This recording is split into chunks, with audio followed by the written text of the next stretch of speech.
Une demande qui explose et des abattages d'arbres qui sont passés à marche forcée. Nous sommes en République démocratique du Congo, dans la région boisée de Lubero, à 150 km au nord de Goma. Tout ce bois va servir à faire du charbon de bois. Goma, la capitale provinciale, compte plus de 2 millions d'habitants et ceux-ci se tournent massivement vers ce combustible. En cause, la hausse du prix du gaz utilisé par les ménages. Beaucoup ont donc remisé leur réchaud. Je suis en train de préparer la nourriture en utilisant le charbon de bois. Mais comme tu peux le constater, j'ai une bonbonne vide. Avant, nous achetions cette bouteille de gaz de 6 kilos à 10 $. Mais aujourd'hui, elle est à 11 $. C'est cher et nous n'avons pas assez de moyens pour continuer à l'acheter à ce prix. Voilà pourquoi j'ai recours au charbon de bois qui a un coût accessible.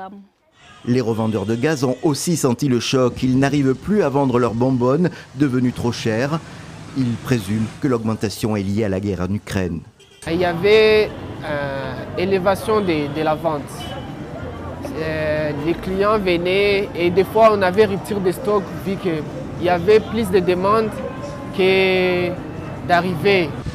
Quelle que soit l'origine de cette hausse, la situation désole les environnementalistes qui se battent depuis des années pour que la population abandonne un combustible qui détruit la forêt et qui est aussi très polluant.